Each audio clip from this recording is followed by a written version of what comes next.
こんにちは、東京ベジライフです。インスタの方ではちょろっとお話ししていたんですが、アルコールをやめて3週間が経ったので、今日はその中で気づいたことをシェアしていきたいと思います。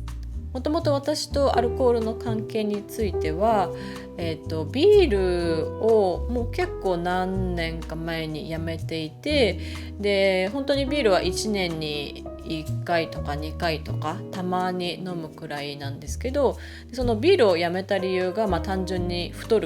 りやすくなるからっていうことでやめていて、ただワインは1日に1杯程度であれば赤ワインも白ワインも体にいいっていうことで飲んでいました。でも体にいいっていうのは1日1杯の話なので、ただ1日1杯のはずが1杯飲んでしまうとちょっともうそこで判断能力が鈍ってきてしまうので、2杯飲んで3杯飲んでっていうことが結構ありました。ただそれが家でも外でもたまに2杯3杯が3杯4杯になってっていうことがあって、酔っ払ってしまったりとかして、で自分の中ですごい嫌だなっていうふうには思っていたんですよね。若い時はたくさん飲んでわーって騒いで楽しくするって別にいいと思うんですけど、ちょっとこの年になって酔っ払ってちゃんとした判断ができなくなる自分っていうのがすごい嫌だなっていうふうに思っていました。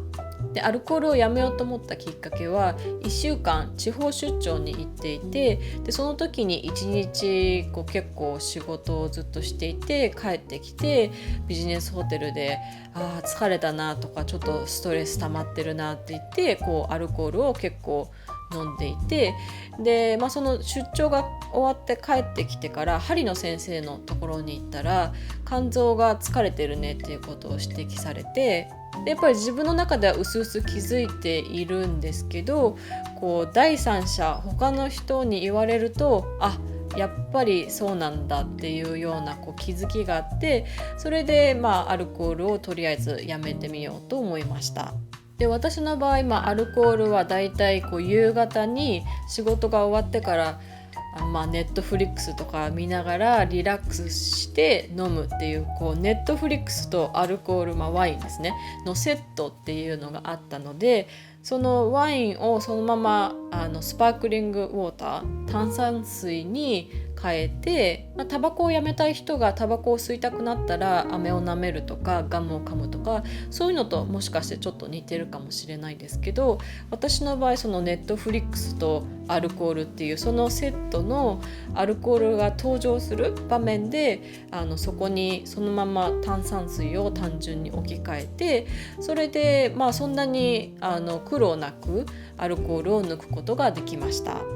であと外で食事する時も、前はワインを頼んでいたところを炭酸水とかノンアルのモクテールとかに変えました。でそういうことを3週間やってみて、まず気づいたことは、自分はやっぱりちょっと依存症だったっていうことです。やっぱりアルコール依存症っていうと常にお酒を飲んでないとどうしようもないみたいな、そういう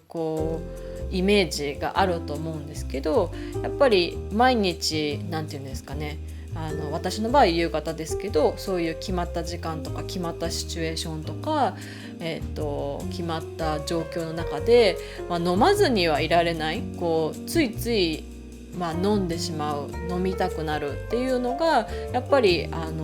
程度はいろいろあると思うんですけど、やっぱ依存なのかなっていうふうに思いました。でアルコールを飲まなくなってから3週間経つので、1日に1杯とか 2,3 日に1杯とか、そういう程よい量であれば飲んでもいいのかなっていうふうに思うことは思うんですけど、ただやっぱり依存ってそうではなくて、1杯飲み始めたら2杯3杯になってしまうかもしれないし、あと最初は1日1杯とか 2,3 日に1杯でも、まただんだんと前のリズムに戻って1日毎日1杯毎日2杯3杯っていう風になってしまうかなと思うので、やっぱり当分はちょっとこのアルコール断ちっていうのを続けていきたいと思っています。でアルコールを断ってみてすごく体の変化もあって、本当になんていうんですかね、体が軽いっていう感覚はあって、で朝もやっぱり夜飲んでちょっと酔っ払って寝たりとかすると朝寝起きがすごく悪くて、なのでアルコールを断つとすごく朝の寝起きも良くなりました。であとこれはやっぱり体質にもよると思うんですけど、私の場合は、結構アルコール飲むと顔が熱くなってで赤くなったりとかしていたので、なんかアルコールを飲まなくなってから肌の調子もすごい良くなった気がします。あとこれも分かってはいたんですけど、やっぱりアルコールを飲まないとすごいお金の節約になります。で私は毎日ワインを飲んでいたので、結構月に何万円っていう単位のお金をワインに使っていて、それがもう全くなくなったのと、あと外食をする時もやっぱりワインを1杯頼むより大きなボトルの炭酸水を頼んだり、あとモクテールでも全然アルコールとは値段が違うので、やっぱりそこでもお金が節約できていると思います。で友達と外食する時とかもアルコールを飲まないっていうとちょっとつまんないやつみたいなイメージがあったんですけど、今はもうアルコール飲まない人もいっぱいいますし、でノンアルのドリンクのメニューも今どこも充実していますし、外でアルコールを避けるっていうのは思ったよりも簡単にできると思います。ということで今日はアルコールを3週間やめてみて気づいたことをシェアしました。私はこうやってアルコールをやめたというエピソードがあれば下のコメント欄でぜひシェアしてください。それでは See you next time!